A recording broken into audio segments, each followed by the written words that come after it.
अंतर्राष्ट्रीय प्रकरण में सबसे पहले वैश्विक नवाचार सूचकांक। देखिए सूचकांक से रिलेटेड प्रश्न जो है लगभग हर साल पूछे ही जाते हैं, एक दो इधर उधर से, है ना। तो हम जितने भी हैं उनको देख लेते हैं, 2024 के जो हैं और जो 2023 के महत्वपूर्ण हैं वो। देखिए 2007 से ये जारी हो रहा है। महत्वपूर्ण चीज़ें मैं यहाँ पे आपको बताऊंगा, ज़्यादा कुछ नहीं।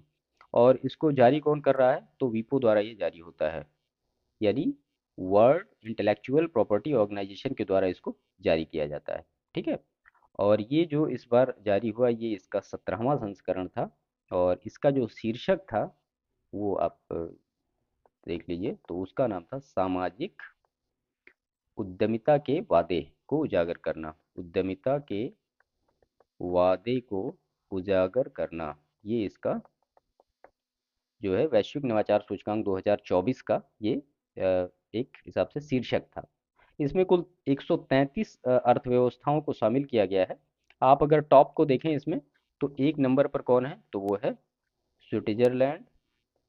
स्विट्जरलैंड टॉप नंबर पर है और इसका स्कोर कितना है, आजकल स्कोर भी बहुत पूछा जाता है। 2 नंबर पर है स्वीडन। टॉप 3 हम देखेंगे, ज़्यादा नहीं। और इसका जो स्कोर है वो 64.5। और 3 नंबर पे है अमेरिका। ठीक है। और इसका जो स्कोर है वो है 62.4। ठीक है। तो ये तो हो गया वर्ल्ड का। अब हम देखते हैं इंडिया की बात, कि भारत की क्या स्थिति रही। तो भारत को लगातार 14वें वर्ष इनोवेशन ओपन परफॉर्मर घोषित किया गया। भारत को लगातार 14 वर्ष, 14वें वर्ष क्या घोषित किया गया, इनोवेशन, इनोवेशन ओपन परफॉर्मर। ठीक है। तो ये घोषित किया गया इंडिया को। और 2024 में अगर रैंक देखें भारत की क्या है, तो भारत की रैंक है 39। स्कोर इसका कितना है, तो 30.3। ठीक है। तो ये है रैंक और ये है स्कोर, कंफ्यूज मत होइएगा। और इसमें तो अगर आप ये 2024 की है, 2023 में देखें कि इंडिया की क्या स्थिति थी, तो इंडिया को 40वां पोजीशन मिला था 2023 में। ठीक है। तो ये महत्वपूर्ण चीज़ें थी इसके बारे में। अब अगर देखें कि जो वैश्विक नवाचार सूचकांक 2024 है, ये 7 क्षेत्रों में जो इंडिया की अगर रैंकिंग आप देखें कि कहाँ कहाँ क्या क्या है, तो मैं आपको बता देता हूँ। तो सबसे पहले इसमें संस्थान आता है, तो उसमें 54 रैंक है। उसके बाद ह्यूमन कैपिटल एंड रिसर्च में 51 रैंक है। इंफ्रास्ट्रक्चर में 72 रैंक है। मार्केट सोफिस्टिकेशन में 23 रैंकिंग है। और बिजनेस सोफिस्टिकेशन में 58 रैंकिंग है। नॉलेज एंड टेक्नोलॉजी आउटपुट में 22 रैंकिंग है। और उसके बाद फिर क्रिएटिव आउटपुट्स में 43 रैंकिंग। ठीक है। तो ये कुछ महत्वपूर्ण डेटा था। एक महत्वपूर्ण चीज़ और इससे यहाँ पे देख लेते हैं क्या है, तो वैज्ञानिक और प्रौद्योगिकी नवाचार क्लस्टर। वैज्ञानिक और प्रौद्योगिकी, प्रौद्योगिकी नवाचार क्लस्टर। ठीक है। तो विश्व की सबसे बड़े विज्ञान और प्रौद्योगिकी नवाचार क्लस्टर्स की भी घोषणा की गई है। और वो कौन सा है, वो है टोक्यो याकोहामा, सॉरी योकोहामा। ये कहाँ पे है, आप जानते हैं, जापान का।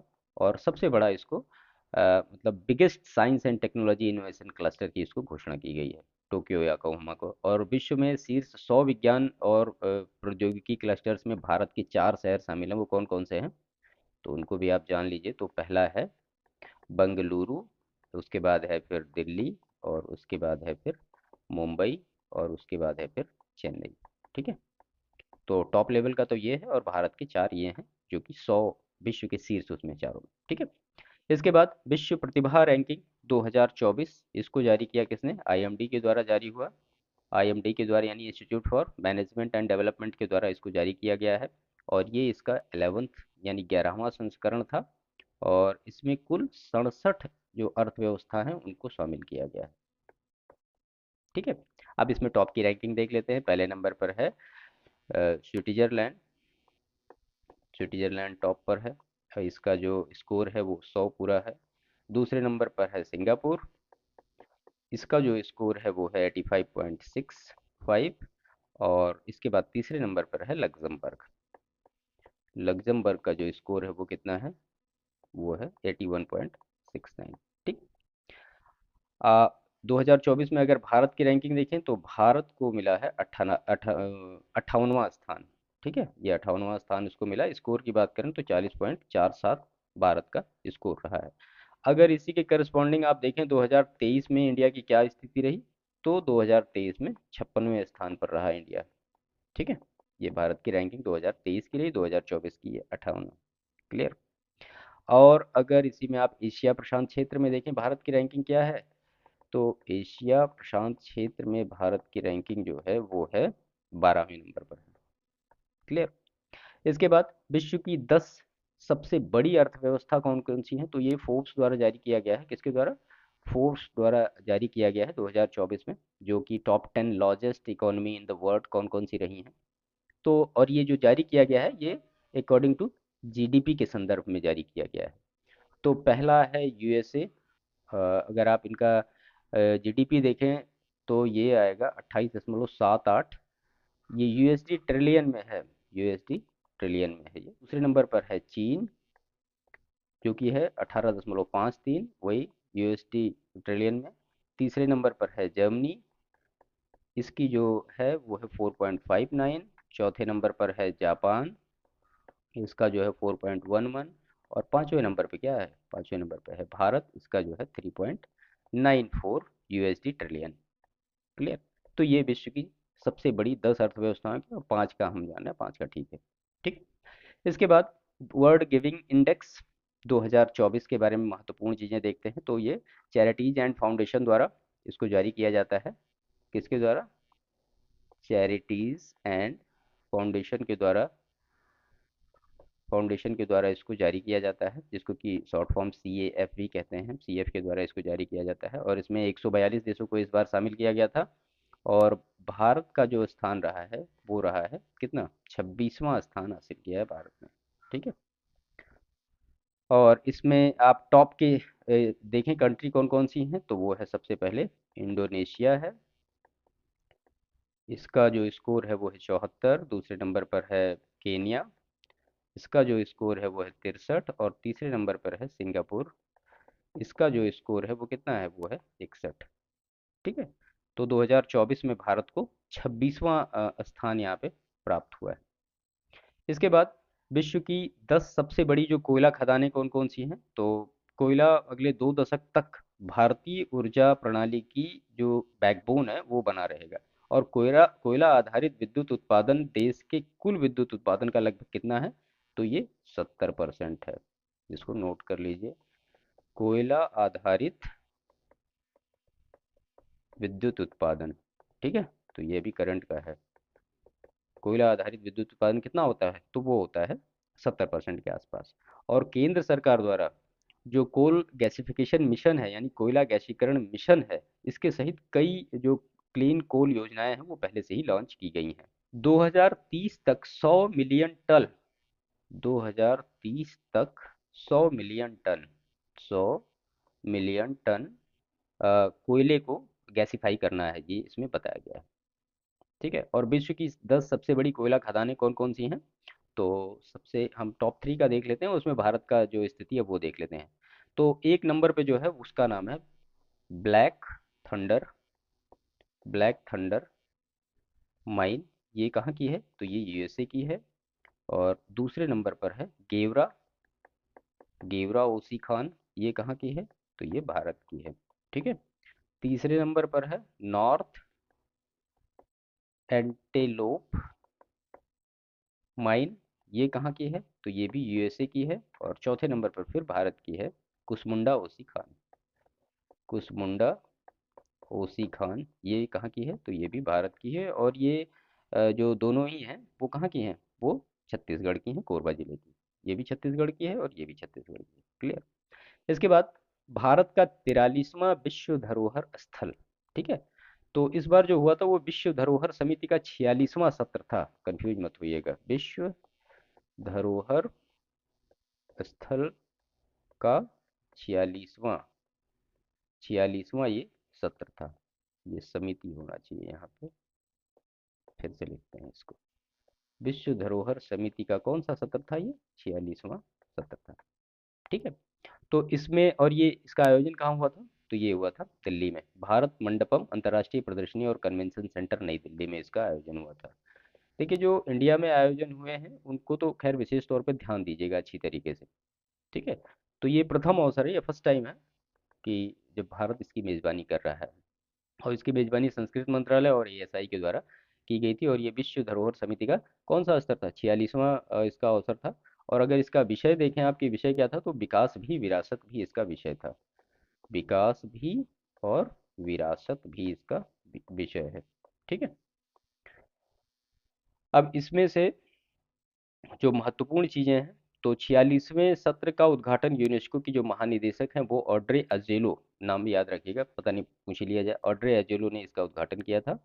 और इसमें जो 46वें सत्र के अंग के रूप में धरोहर प्रदर्शन यानी हेरिटेज मैनेजमेंट के विभिन्न पहलुओं पर कई इसका आयोजन किया गया है। तो 46वें सत्र में 24 नए स्थलों को इस सूची में शामिल किया गया है। 24 नए स्थलों को इसमें शामिल किया गया, और इन 24 में से क्या क्या है, तो इसमें से 19 तो हैं वो कल्चरल हैं। ठीक है। और उसके बाद 4 जो हैं वो नेचुरल हैं, और उसमें से एक जो है वो मिक्स्ड है। ठीक है। और अगर आप भारत की बात करें, तो भारत में कहाँ कहाँ पे कौन कौन से हुए हैं, तो इसको आप नोट कर लीजिए। तो भारत में सबसे पहला हुआ है असम में, ये कहाँ वो मोइदम्स अहोम राजवंश का टीला दफन प्रणाली है।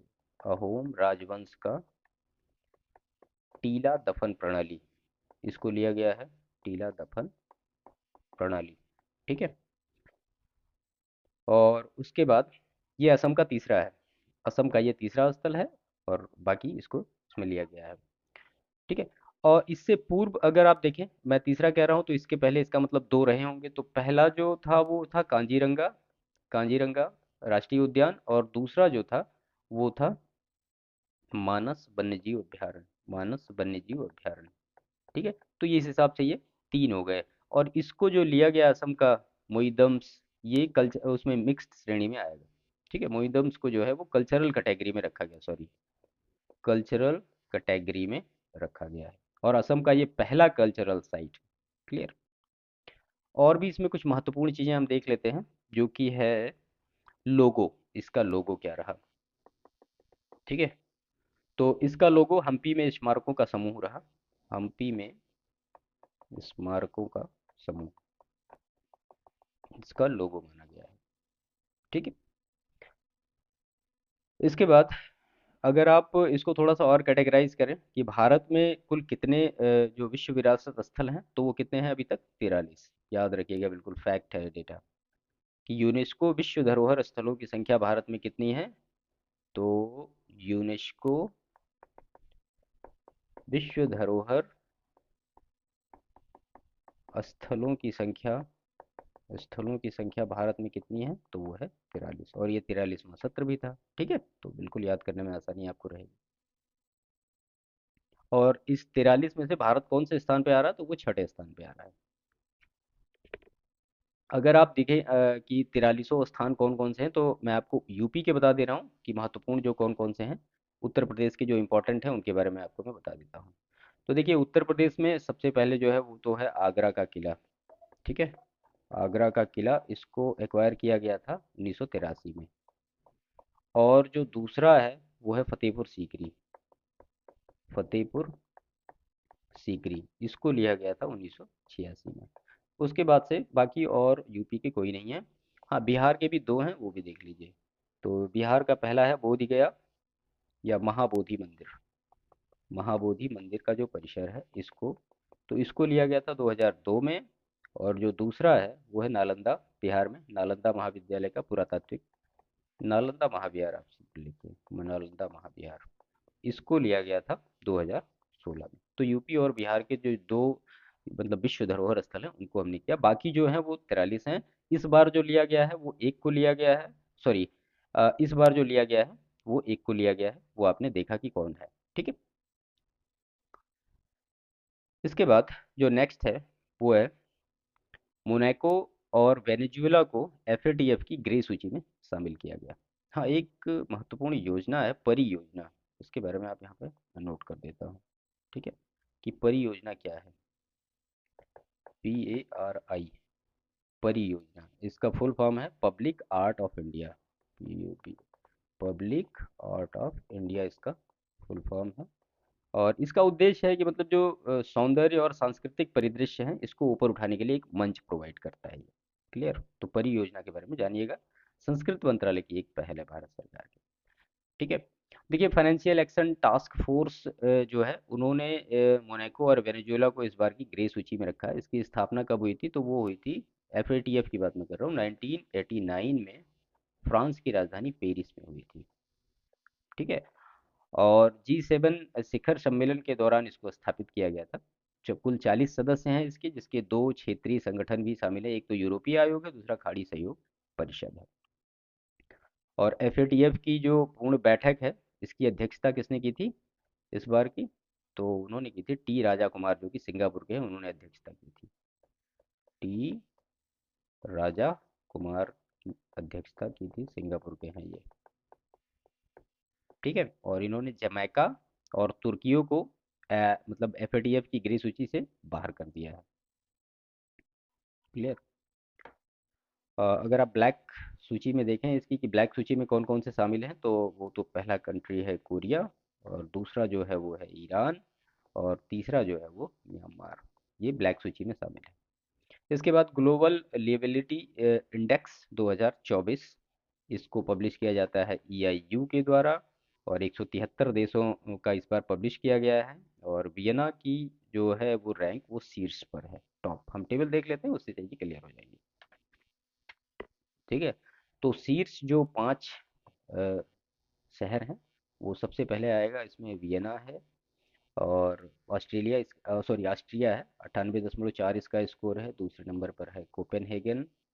कोपेनहेगन, इसका जो स्कोर है वो है 98। और तीसरे नंबर पर है ज्यूरिख। ज्यूरिख कहाँ पे है? तो ज्यूरिख है स्विट्जरलैंड में, 97.1%। ठीक है। और नागरिक अशांति और संघर्ष के कारण सीरिया यानी दमिश्क में दमिश्क को जो है सूचकांक में 173वां स्थान इसमें दिया गया। इसके बाद जो नेक्स्ट है ऊर्जा संक्रमण सूचकांक 2024, इसको जो है ऊर्जा प्रणालियों का प्रदर्शन, ऊर्जा संक्रमण हेतु उनकी तत्परता, इन सारी चीज़ों पर इसका मूल्यांकन किया जाता है। 120 देशों की जो इसमें लिस्ट बनाई गई है, और वो 3 आयामों पर बनाया गया है। पहला आयाम क्या है? तो है वो इक्वेलिटी। दूसरी चीज़ जो इसमें कही गई है वो है पर्यावरणीय स्थिरता, यानी पर्यावरणीय स्थिरता। और जो तीसरी चीज़ इसमें कही गई है वो है एनर्जी सेफ्टी, यानी ऊर्जा सुरक्षा, एनर्जी सिक्योरिटी, सॉरी। ठीक है। तो विश्व आर्थिक मंच के द्वारा इसको जारी किया गया है। विश्व आर्थिक मंच के द्वारा इसको जारी किया गया है। और इस सूचकांक में फोरेस्ट्रिंग इफेक्टिव एनर्जी ट्रांजिशन 2024 नामक रिपोर्ट के अंतर्गत इसको पब्लिश किया गया। और ये जो था ये 14th पब्लिकेशन था इस बार का, और एक्सेंचर के सहयोग से इसको पब्लिश किया गया। ठीक है। अगर आप टॉप के 5 कंट्री देखें कौन कौन है, तो वो है पहला स्वीडन, स्कोर है 78.4। दूसरे नंबर पर है डेनमार्क, स्कोर आपको यहाँ पे मिलेगा 75.2। और तीसरे नंबर पर है फिनलैंड, स्कोर आपको यहाँ पे मिलेगा 74.5। अगर आप भारत की बात करेंगे, तो भारत का जो स्कोर इसमें रहा 120 देशों में 63rd पोजीशन पर रहा, और स्कोर इसका रहा 55.3। ठीक है। हाँ, एक महत्वपूर्ण चीज़ और यहाँ पे भारत के बारे में, कि भारत वैश्विक स्तर पर चौथा सबसे बड़ा नवीकरणीय ऊर्जा बाजार बन गया है। ठीक है। तो भारत जो है वैश्विक स्तर पर, वैश्विक स्तर पर 4th सबसे बड़ा नवीकरणीय ऊर्जा बाजार बन गया है। नवीकरणीय ऊर्जा बाजार बना। ठीक है। इसके बाद जो नेक्स्ट है वो है आईएमडी विश्व प्रतिस्पर्धात्मकता रैंकिंग 2024। तो 1989 से इसका पब्लिकेशन हो रहा है, और ये अब तक 35 संस्करण में प्रकाशित हो चुका है। तो इसका मतलब ये इसका 36वां होगा, है ना? तो ये इसकी 36वां संस्करण होगा, 36th संस्करण इसका होगा। ठीक है। इसको पब्लिश कौन कर रहा है? तो आईएमडी के द्वारा इसको पब्लिश किया जाता है। इसे international institute for management development के स्विट्जरलैंड स्थित विश्व प्रतिस्पर्धात्मकता केंद्र द्वारा संकलित किया जाता है। और इसमें 67 अर्थव्यवस्थाओं का सर्वेक्षण किया गया। टॉप के 3 अगर आप देखें इसमें कौन कौन से हैं, तो सबसे पहले है सिंगापुर, स्कोर 100। दूसरे नंबर पर है स्विट्जरलैंड, और इसका जो स्कोर है वो है 97.55। तीसरे नंबर पर है डेनमार्क, ठीक है, और इसका जो स्कोर है वो है 97.07, ठीक है। लास्ट में फिर वही आपको वेनेजुएला, अर्जेंटीना, घाना मिलेंगे। हम भारत की बात करते हैं तो भारत का जो स्कोर है पिछले वर्ष की तुलना में वो अभी का है 39वां स्कोर है, और 39वीं रैंक है, और 62.86 इसका स्कोर है, ठीक है।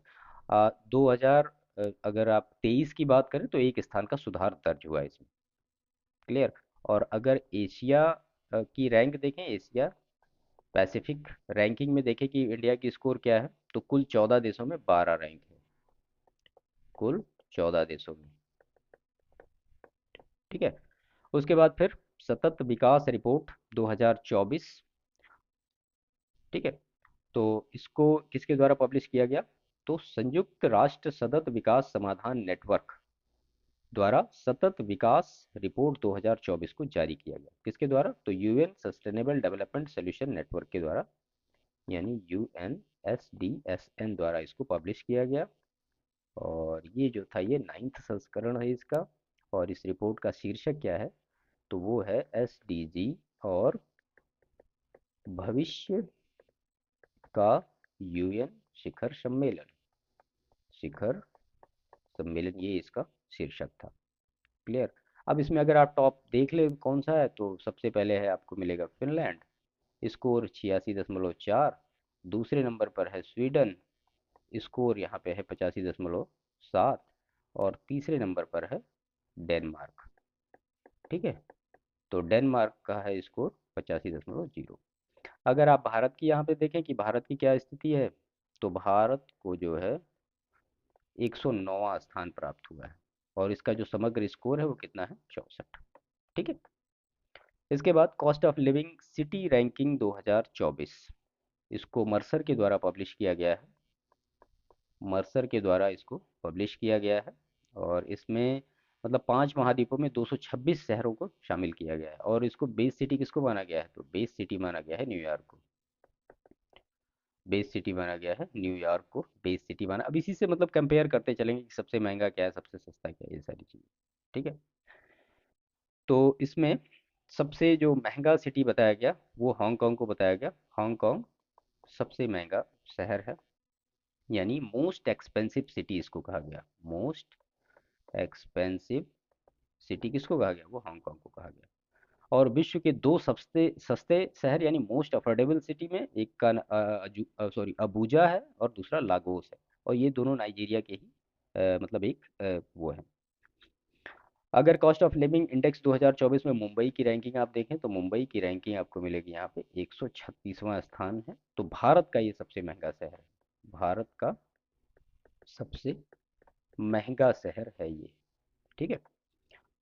2023 और 2024 के रैंकों की अगर आप तुलना कर लें कि मुंबई और उसके बाद फिर नई दिल्ली और उसके बाद फिर चेन्नई, ठीक है, और एक सिटी और इसमें ले लीजिए बेंगलुरु, इनमें 2023 और 2024 में रैंक का कितना अंतर आया तो वो देख लीजिए। तो मुंबई की 2023 में जो रैंक थी वो थी 147, 2024 में हो गई 136। नई दिल्ली की रैंक जो थी वो 169 थी 2023 में, 2024 में हो गई 165। ऐसे ही चेन्नई की जो रैंक थी वो 184 थी 2023 में, और 189 हो गई 2024 में। बेंगलुरु की 189 थी और वो बढ़ के हो गई 195, ठीक है। तो ये जो है भारत की स्थिति है, ठीक है। इसी में एक और चीज जारी होता है, world wide cost of living 2023, इसको भी यहीं पे देख लीजिए, है ना। तो world wide cost of living index 2023, इसको जारी किया गया था EIU के द्वारा, EIU के द्वारा इसको जारी किया गया था। और इसमें जो सबसे महंगा शहर आया था सिंगापुर और ज्यूरिख, ये दो महंगे मतलब शहर बताए गए कि सिंगापुर और ज्यूरिख। मतलब इस देशों के शहर जो हैं वो बड़े महंगे हैं यहाँ। और सबसे सस्ता शहर की बात करें तो वो दमिश्क था, सीरिया का। भारत की स्थिति अगर आप देखें तो चेन्नई को मिला था 163वां पोजीशन, और अहमदाबाद को मिला था इसमें, मिला था कितना, 166वां पोजीशन। ठीक है। इसके बाद फिर वैश्विक लैंगिक अंतराल रिपोर्ट 2024 विश्व आर्थिक मंच के द्वारा जारी किया गया, इसको वर्ल्ड इकोनॉमिक फोरम के द्वारा जारी किया गया है। और इसमें इसका ये जो था ये 18th संस्करण था, 18वां संस्करण था। 146 अर्थव्यवस्थाओं को इसमें शामिल किया गया था। अब इसमें हम टॉप और जो सबसे लोवेस्ट हैं वो देख लेते हैं, उसके बाद फिर इंडिया की जो पोजीशन है वो देख लेते हैं, चीज़ें हमारी कवर हो जाएंगी। तो सबसे ऊपर आता है आइसलैंड। आइसलैंड का जो परसेंटेज था, मतलब ये लैंगिक अंतराल समाप्ति परसेंटेज में बताई गई है। ठीक है। और उसके बाद फिर फिनलैंड। फिनलैंड में कितना परसेंटेज था, तो वो 87.5। और तीसरा जो है वो है नॉर्वे। नॉर्वे का जो था 87.5%। ये परसेंट में है सारा डेटा। ठीक है। और सबसे लास्ट में फिर सूडान है, 56% के आसपास। अगर आप यहाँ पे भारत की स्थिति देखें कि भारत की स्थिति क्या है, तो भारत का जो सूचकांक है वो 129वें रैंक पर है। ठीक है। और 64.1% इनका जो स्कोर है वो है। 2023 में अगर आप देखें कि 2023 में भारत की स्थिति क्या थी, तो वो 127वें नंबर पे था। इस बार 129वें नंबर पर है। क्लियर। इसके बाद वैश्विक शांति सूचकांक जो कि 2024 है, तो इसको institute for economics and peace यानी आईईपी के द्वारा इसको जारी किया जाता है। और भी इसमें काफ़ी ऑर्गेनाइजेशन है जिनके द्वारा जारी किया जाता है। 18th संस्करण है ये इसका। और इसमें 163 जो स्वतंत्र देश हैं, क्षेत्र हैं, उनको शामिल किया गया है। पहले नंबर पर आएगा आइसलैंड। आइसलैंड टॉप पर है और स्कोर है 1.112। दूसरे नंबर पर है आयरलैंड। आयरलैंड स्कोर है 1.303। तीसरे नंबर पर है ऑस्ट्रिया। ठीक है। तो इसका जो है स्कोर 1.313। आप भारत को देखिए यहाँ पे कि भारत की क्या स्थिति है, तो भारत को मिला है 116वां पोजीशन। स्कोर है भारत का 2.319। ठीक है। और अगर 2023 से इसकी तुलना करेंगे तो 1.6 प्रतिशत का सुधार हुआ है। इस सूचकांक की शुरुआत के बाद भारत वर्तमान से पूर्व की तुलना में सर्वाधिक शांतिपूर्ण स्थिति में है। ठीक है। भूटान दक्षिण एशिया क्षेत्र में सर्वाधिक शांतिपूर्ण देश है। कौन? भूटान। ये सर्वाधिक शांतिपूर्ण देश है। कहाँ पे? दक्षिण एशिया में। क्लियर। इसके बाद सुरक्षा परिषद के नए स्थायी सदस्य। देखिए आप जानते हैं United nation security council UNSC जो संयुक्त राष्ट्र के 6 प्रमुख अंगों में से एक है। और सुरक्षा परिषद की बात करें तो उसमें 15 सदस्य होते हैं, जिसमें से 5 जो होते हैं वो स्थायी होते हैं और 10 जो होते हैं वो अस्थायी होते हैं। इनका चुनाव हर 2 साल पे होता रहता है। 5 जो स्थायी सदस्य हैं उनके नाम आपको पता होने चाहिए, चीन, फ्रांस, रूस, यूके और यूएसए। और जो 10 हैं वो हर 2-2 साल पे चेंज होते रहते हैं। तो जो मतलब नए सदस्य इस बार अस्थायी सदस्य चुने गए हैं, ये 78वां सत्र था, 78 सत्र था। 5 सीटें खाली थी। 5 सीटों पे कौन कौन चुने गए हैं वो आप देख लीजिए। तो इसमें से पहला जो है वो है डेनमार्क। दूसरे नंबर पर है ग्रीस। तीसरे नंबर पर पाकिस्तान। चौथे नंबर पर पनामा। और छठे नंबर पर है सोमालिया। ठीक है। तो ये अस्थायी सदस्य के रूप में निर्वाचित हुए हैं। इसके पूर्व पाकिस्तान 7 बार, पनामा 5 बार, डेनमार्क 4 बार, ग्रीस 2 बार और सोमालिया मात्र 1 बार सुरक्षा परिषद का अस्थायी सदस्य रहा है। और ये तो 5 हो गए, और जो इसमें से 5 पहले से हैं उनका वो कौन कौन से देश हैं, तो वो अल्जीरिया, गुयाना, दक्षिण कोरिया, सिएरा लियोन और स्लोवेनिया, ये 5 ये देश हैं। ठीक है। इसके बाद है इसमें पर्यावरण प्रदर्शन सूचकांक 2024। तो ये एक द्विवार्षिक रिपोर्ट है। द्विवार्षिक रिपोर्ट है ये। ठीक है। और इसको जारी किया जाता है EPI Yale centre for environment law and policy, Yale विश्वविद्यालय और कोलंबिया यूनिवर्सिटी के centre for international earth science information network के द्वारा इसको जारी किया जाता है। और इसमें मतलब मैकॉल मैक्विन फाउंडेशन के द्वारा भी सहयोग किया जाता है। काफ़ी लोग हैं इसको जारी करने में। इस रिपोर्ट के अनुसार पर्यावरण प्रदर्शन सूचकांक में स्कैंडिनेवियाई देश लगातार शीर्ष रैंक पर रहे। यूरोपीय देशों की बात करेंगे तो शीर्ष 20 स्थानों में उन्होंने अपनी जगह बनाई। और इसमें जो शीर्ष रैंक है टॉप पर, वो कौन है? तो वो है एस्टोनिया। Estonia, Latvia, Lithuania. इनकी जरा लोकेशन और सारी चीज़ें देखते रहिएगा। 75.3। दूसरे नंबर पर है लग्जमबर्ग। लग्जमबर्ग का है जो स्कोर वो है 75। और तीसरा जो है वो है जर्मनी। जर्मनी का जो है वो 74.6। ठीक है। और अगर आप लास्ट का देखेंगे तो लास्ट में फिर आपको वियतनाम मिलेगा, पाकिस्तान मिलेगा, लाओस मिलेगा, म्यांमार मिलेगा, और भारत। भारत की जो रैंक है वो है 176। और स्कोर जो भारत का है वो 27.6। 180 देशों में है ये। ठीक है। तो ये आप पर्यावरण प्रदर्शन सूचकांक के बारे में याद रखिएगा। और अगर 2022 में देखें कि ईपीआई 2022 में भारत को इस सूची में कितने अंक मिले थे, तो 180वां स्थान भारत को मिला था 2022 में। देखिए 2022 के बाद 2024 में आया, क्योंकि द्विवार्षिक रिपोर्ट है। तो 2022 में 180 रैंक मिला था ये। क्लियर। इसके बाद क्यूएस वर्ल्ड यूनिवर्सिटी रैंकिंग 2025।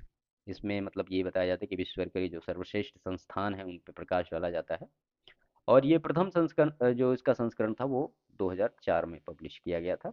और तब से ये अब उसका 21वां संस्करण है, 21st संस्करण। इसमें 1503 संस्थानों को शामिल किया गया है।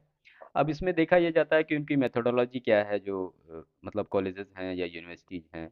एम्प्लॉयमेंटेबिलिटी, उसमें रोजगार योग्यता क्या है, सस्टेनेबिलिटी क्या है, ये सारी चीज़ें हैं तो देखा जाता है। उस टॉप नंबर पर हमेशा वही एमआईटी रहता है। एमआईटी यूएसए का है, 100 इसका स्कोर है। दूसरा imperial college London. Imperial college जो है वो लंदन का है। इसका जो स्कोर है वो है 98.5। और तीसरा जो है वो है ऑक्सफोर्ड। ऑक्सफोर्ड यूनिवर्सिटी, ये भी कहाँ है? लंदन की है, 96.5। तो अगर टॉप 5 में आप देखें तो दो जो हैं वो यूएसए के हैं, बाकी तीन जो हैं वो कहाँ है? वो यूके के हैं। अगर आप इसमें भारत की स्थिति देखें कि भारत की स्थिति क्या है, तो भारत के बारे में इसमें भारत के कुल 46 संस्थान जो है ये शामिल हुए हैं। और आईआईटी बॉम्बे को इसमें शीर्ष स्थान मिला है, मतलब 118वां स्थान मिला है, लेकिन भारत में शीर्ष स्थान मिला है। ठीक है। और स्कोर जो है कितना है? वो है 56.3। ऐसे ही फिर आईआईटी दिल्ली को 150वें स्थान पर, और फिर भारतीय विज्ञान संस्थान को 45वें स्थान पर, फिर आईआईटी खड़गपुर है, और आईआईटी मद्रास। इसके बाद यात्रा एवं पर्यटन विकास सूचकांक 2024। तो इसको भी वर्ल्ड इकोनॉमिक फोरम के द्वारा पब्लिश किया जा रहा है 2007 से। तो वर्ल्ड इकोनॉमिक फोरम के द्वारा इसको 2007 से पब्लिश किया जा रहा है। यात्रा एवं पर्यटन प्रतिस्पर्धात्मकता रिपोर्ट। ठीक है। अब ये इसका जो है ये सेकंड संस्करण है, द्वितीय संस्करण है इसका। ठीक है। और इस ये भी एक द्विवार्षिक रिपोर्ट है। द्विवार्षिक रिपोर्ट है ये। और इसमें मतलब 119 जो इकोनॉमिक्स हैं उनको शामिल किया गया है। सरे यूनिवर्सिटी यूनिवर्सिटी ऑफ सरे का सहयोग इसमें लिया गया है। टॉप 5 देश देकर आप देख लीजिए जो महत्वपूर्ण चीज़ें हैं। तो यूएसए है, स्कोर 5.24। दूसरे नंबर पे है स्पेन, स्कोर इसका 5.18। और तीसरे नंबर पर है जापान, स्कोर इसका है कितना? 5.09। अगर आप लास्ट के देखेंगे तो लास्ट में आपको माली, सिएरा लियोन और कैमरून मिलेगा। भारत की स्थिति आप अगर देखें तो यहाँ पे भारत को 39वां स्थान मिला है, स्कोर है 4.25। ठीक है। इसके हिसाब से इसको भारत को जो है निम्न मध्यम आय वाली अर्थव्यवस्था में शामिल किया गया है। निम्न मध्यम आय वाली अर्थव्यवस्था में शामिल किया गया। ठीक है। इसके बाद जो रामचरितमानस, पंचतंत्र और सहृदय लोक लोचन, इसको जो है इसमें MOWCAP क्षेत्रीय रजिस्टर में शामिल किया गया है, यानी मेमोरी ऑफ वर्ड जो है उसमें शामिल किया गया है इन तीनों ग्रंथों को। और ये जो थी इसकी जो है ये MOW यानी मेमोरी ऑफ वर्ड की जो है ये 10वीं बैठक में इसको शामिल किया गया। और ये बैठक कहाँ हुई थी? ये हुई थी उलान बटोर में। उलान बटोर कहाँ पे है? तो ये है मंगोलिया में। ठीक है। और यहाँ पे ये तीनों जो चीज़ें हैं वो ली गई हैं रामचरितमानस, पंचतंत्र और सहृदय लोक लोचन। हम थोड़ा सा डिटेल इसके बारे में देख लेते हैं। रामचरितमानस के बारे में आप सभी लोग खैर जानते हैं। 16th सेंचुरी में गोस्वामी तुलसीदास जी द्वारा इसको लिखा गया। और किस भाषा में लिखा गया? अवधी भाषा में लिखा गया। वाल्मीकि ने जो रामायण लिखी थी वो संस्कृत भाषा में लिखा गया है। ठीक है। पंचतंत्र को देखें तो पंचतंत्र आप जानते हैं किसकी है? ये पंडित विष्णु शर्मा की है। पंडित विष्णु पंडित विष्णु शर्मा के द्वारा ये रचित है और इसको लिया गया। 5 भागों में इसका संकलन है। और सहृदय लोक लोचन, इसके जो लेखक हैं उनका नाम है आचार्य आनंद वर्धन। आनंद वर्धन ये इसके राइटर हैं, तो इसको लिया गया। ठीक है। इसके बाद विश्व प्रेस स्वतंत्रता सूचकांक 2024, ये इसका 22वां संस्करण है। और इसका जो विषय था इस बार का वो था ग्रह के लिए एक प्रेस। ग्रह के लिए एक प्रेस। और भी इसमें काफ़ी कुछ है, तो छोड़ दीजिए। पर्यावरणीय संकट के सामने पत्रकारिता, ये है। ठीक है। तो ग्रह के लिए एक प्रेस, पर्यावरणीय संकट के सामने पत्रकारिता, ये इसका पूरा वो था। अब इसमें जो टॉप कंट्री है वो है नॉर्वे, 91.89 स्कोर है। दूसरे नंबर पर है डेनमार्क, स्कोर है 89.6। और तीसरे नंबर पर है स्वीडन, स्कोर है 88.32। ठीक है। अगर भारत के स्कोर की बात करें तो भारत को मिला है 159वां पोजीशन, 159 पोजीशन। और स्कोर है 31.28। 2023 में अगर इंडिया की बात करें तो मिला था 161वां नंबर। ठीक है।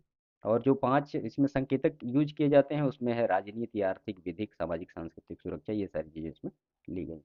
टाइम्स हायर एजुकेशन एशिया विश्वविद्यालय रैंकिंग 2024 जारी किया जाता है टाइम्स हायर एजुकेशन के द्वारा। टाइम्स हायर एजुकेशन के द्वारा इसको जारी किया जाता है।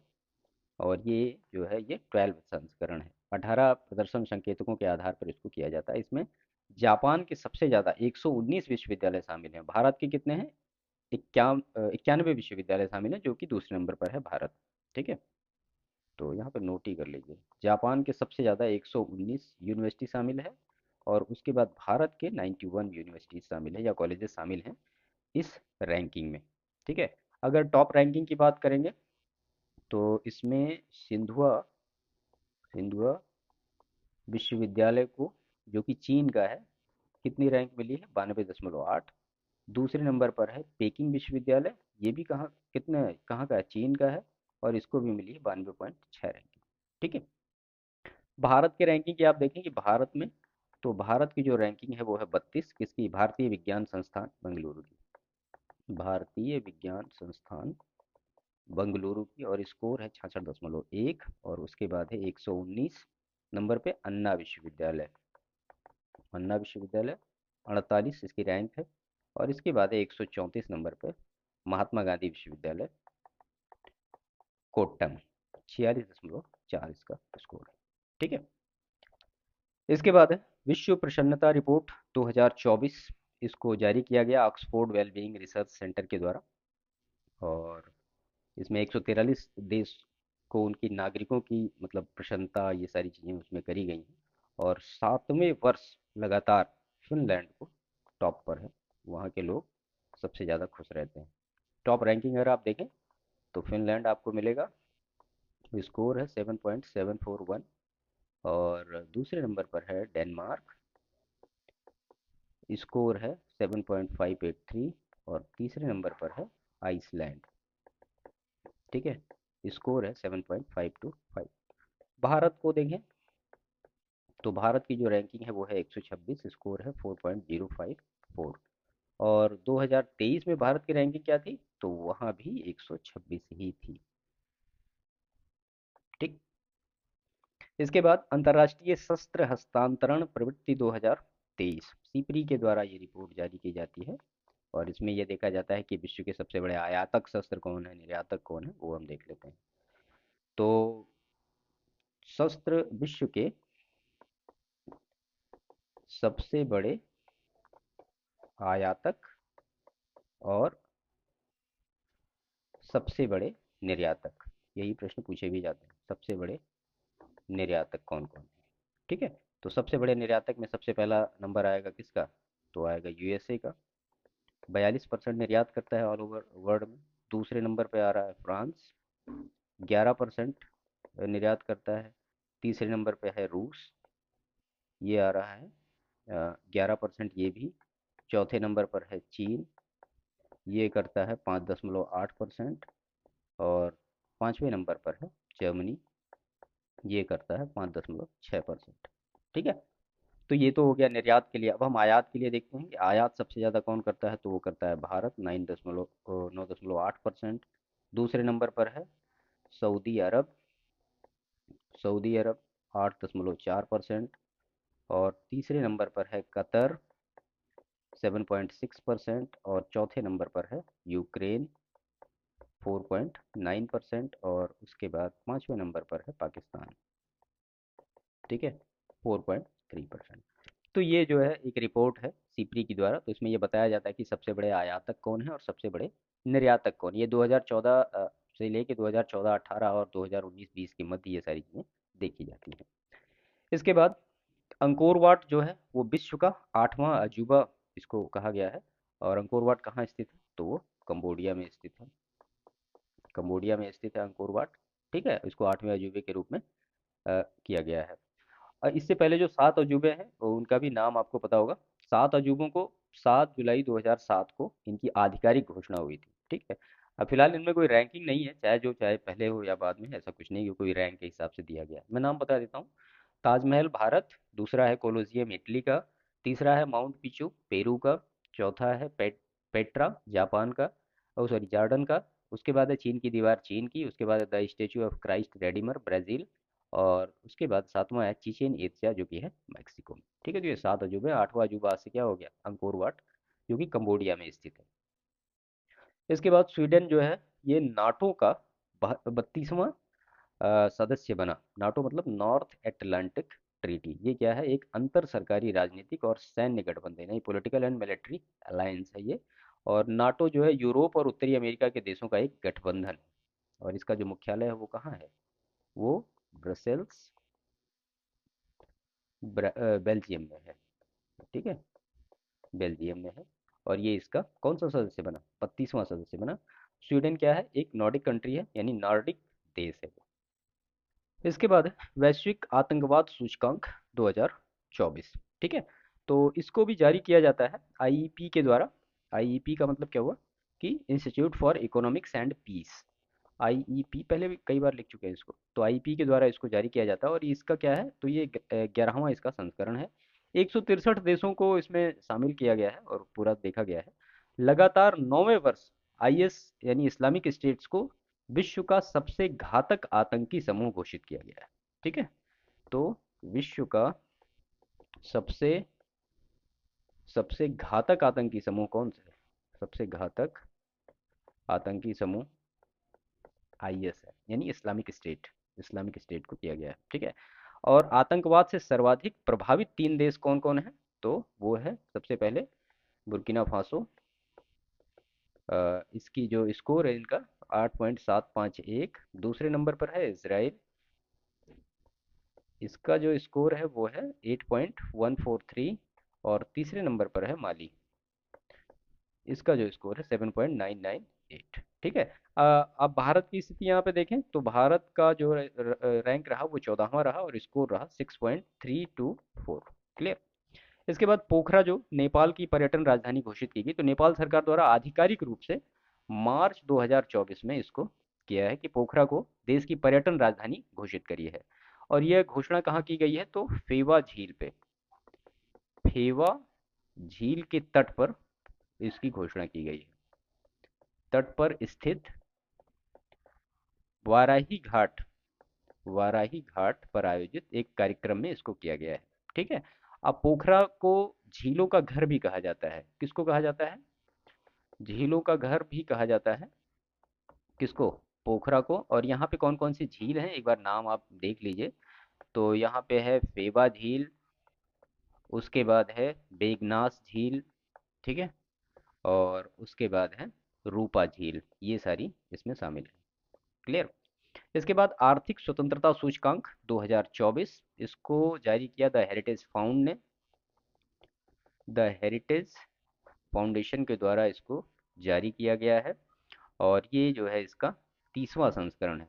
30वां संस्करण, 176 स्वायत्त देशों के इसमें आर्थिक जो अर्थव्यवस्था उसको शामिल किया गया है। और इसमें से 4 देश कौन कौन से? सिंगापुर, सिंगापुर और स्विट्जरलैंड, और उसके बाद आयरलैंड, ठीक है, और उसके बाद ताइवान। इनको जो है 80 से ऊपर का स्कोर मिला है, इसलिए कहा गया अत्यधिक उच्च आर्थिक स्वतंत्रता स्कोर इनको मिला है, यानी इकोनॉमिकली फ्री ये कंट्री हैं। इकोनॉमिकली ये फ्री कंट्री हैं, ठीक है।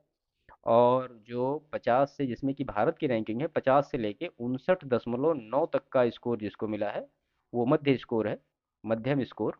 और इसमें 62 इकोनॉमी को शामिल किया गया है, और इसी में भारत आता है। भारत है, ब्राज़ील है, और रूस है, ये सारी कंट्री इस तरह से आते हैं।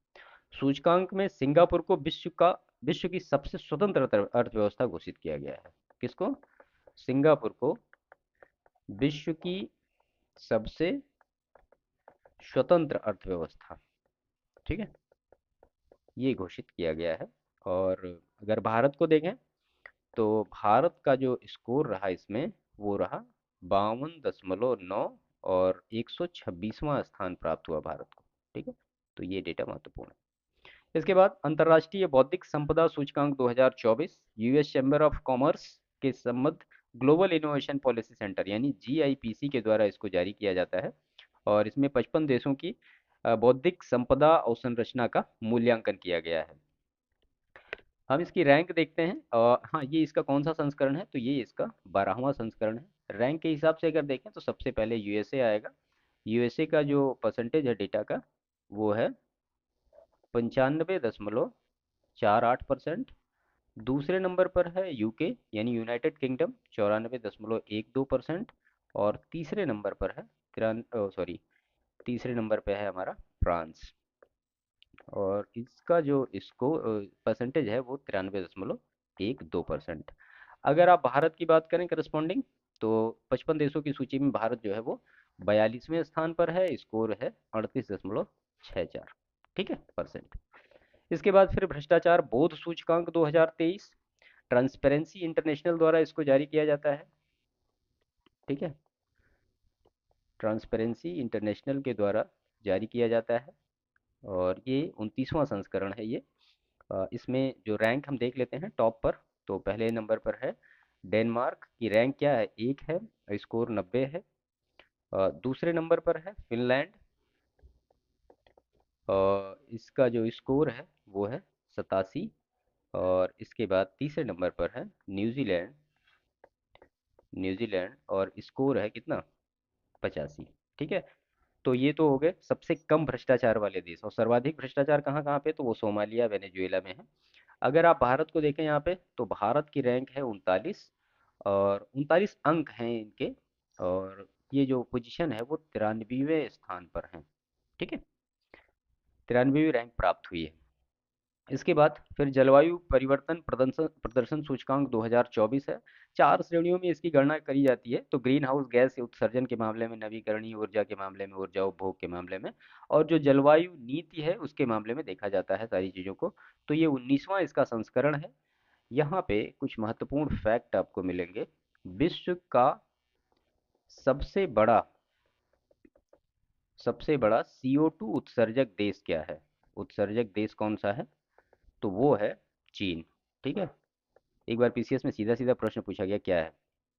और दूसरा जो सबसे बड़ा उत्सर्जक देश है वो है यूएसए। अगर आप ऐसे भारत को देखेंगे तो भारत जो आएगा वो 7वें नंबर पर आएगा। भारत 7th पोजीशन पर आ रहा है CO2 उत्सर्जन के मामले में, ठीक है। तो इसमें अगर रैंकिंग देखें तो 1 2 3 नंबर पे कोई मिला नहीं, 4 नंबर से शुरू हुआ, 4 5 6 ऐसे बढ़ा। तो 4 पे आ रहा है डेनमार्क। स्कोर देखें तो 75.59। और एस्टोनिया 5 नंबर पे, स्कोर देखें तो 72.07। और उसके बाद छठे नंबर पर है फिलीपींस, इसका जो स्कोर है वो 70.70। और 7वें नंबर पे क्या है? भारत है, स्कोर कितना है? 70.25, ठीक है। तो और जलवायु परिवर्तन प्रदर्शन सूचकांक 2024 में भारत को 7वां स्थान मिला है और स्कोर है इतना 70.25। इस सूचकांक को निर्धारित करने वाली 4 श्रेणियों में भारत का जो प्रदर्शन है वो निम्नवत है। कौन कौन से हैं?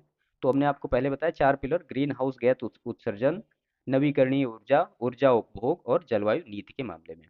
इसके बाद क्यूएस एशिया यूनिवर्सिटी रैंकिंग 2024, देखिए इसको जारी किया गया क्यूएस के द्वारा ही इसको जारी किया गया और 11 संकेतकों पर ये आधारित है। 16वां संस्करण है ये और इस बार सर्वाधिक विश्वविद्यालय इसमें किसके हैं? तो भारत के सर्वाधिक विश्वविद्यालय इस रैंकिंग में है जो कि है 148। टॉप रैंकिंग अगर देखें तो टॉप रैंकिंग में पेकिंग विश्वविद्यालय कहाँ का है? तो वो चीन का है। मुख्य भूमि का स्कोर है कितना? 100। और दूसरे नंबर पर है हांगकांग का विश्वविद्यालय, स्कोर 97.9। और तीसरे नंबर पर है नेशनल यूनिवर्सिटी ऑफ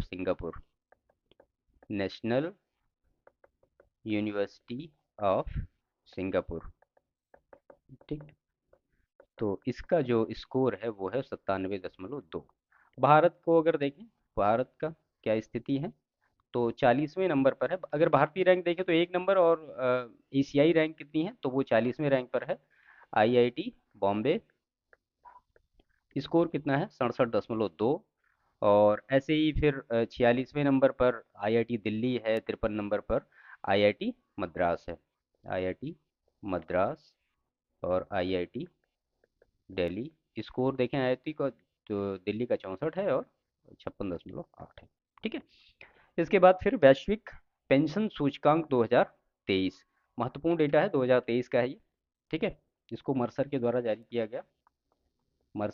जारी किया गया और ये 15th इसका संस्करण है।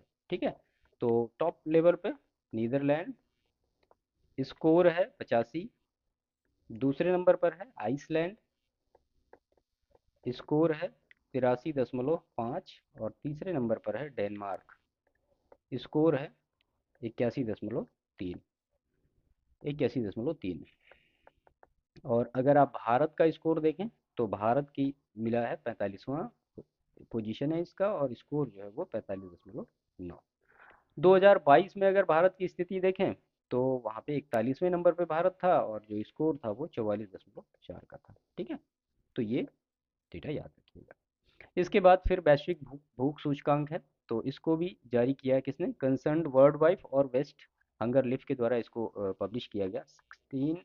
18वां ये संस्करण है, 18th संस्करण है इसका।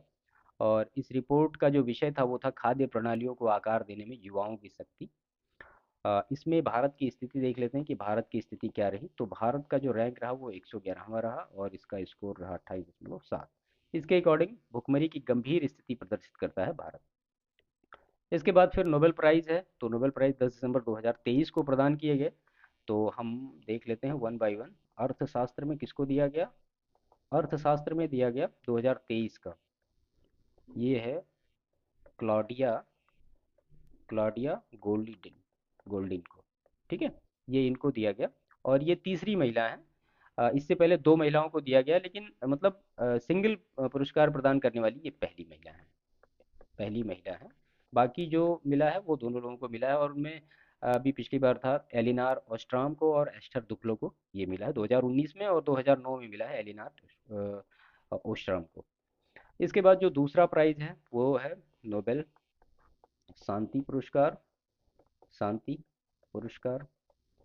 ये मिला है 2023 का ईरान की नरगेस मोहम्मदी को मिला है। ठीक है, विश्व की ये 19वीं महिला है और ईरान की दूसरी महिला है। इससे पहले ईरान में 2003 में एक को मिला, उनका नाम था शिरीन एबादी को मिला है, वो प्रथम ईरानी महिला थी। ठीक है, तीसरे नंबर पे साहित्य का जो नोबेल प्राइज है वो किसको मिला 2023 का? तो वो नॉर्वेजियन लेखक जॉन ओलाव फॉसे, इनको दिया गया है साहित्य का नोबेल प्राइज। इसके बाद रसायन का जो नोबेल प्राइज है वो किसको दिया गया? वो तीन लोगों को दिया गया है, मैं नाम पढ़ देता हूँ। मौगी जी बॉबिंडी, और दूसरा नाम है लुइस ई ब्रूस, और तीसरा जो है एलेक्सी आई एकिमोव को दिया गया है। और ये दिया किस लिए गया है? तो क्वांटम डॉट्स की खोज के लिए दिया गया है। क्वांटम डॉट्स की खोज के लिए दिया गया है। ठीक है, रसायन का नोबेल प्राइज। इसके बाद भौतिक भौतिकी का जो नोबेल प्राइज 2023 में दिया, ये भी 3 लोगों को दिया गया है। और पियरे एगोस्टिनी को, फ्रैंक क्राउजस को, और तीसरा जो दिया एनी एल हुइलियर को दिया गया है। और दिया किस लिए गया है? तो ये इलेक्ट्रॉन डायनेमिक्स यानी इलेक्ट्रॉन गतिशीलता के लिए दिया गया है। गतिशीलता के लिए ये दिया गया है। ठीक है, इसके लिए इसको प्रोवाइड किया गया है। इसके बाद इसमें और भी है, हाँ एक महत्वपूर्ण चीज़ इसमें और लिख दीजिए। एक एटो सेकेंड बराबर कितना होता है? एटो सेकेंड बराबर कितना होता है? तो एक एटो सेकेंड बराबर होता है 10 की पावर -18 सेकेंड। ठीक है, एक बार यूपीपीसीएस में नैनो सेकेंड के बारे में पूछा गया था, एक एक पिको सेकेंड में कितना होता है ये पूछा गया था। तो ये हो गया। उसके बाद फिर जो नेक्स्ट है टाइम्स वैश्विक विश्वविद्यालय रैंकिंग। तो टाइम्स हायर एजुकेशन का ये एक वार्षिक पब्लिकेशन है। टाइम्स हायर एजुकेशन का एक वार्षिक पब्लिकेशन है ये। और ये जो है ये 20वां संस्करण है इसका।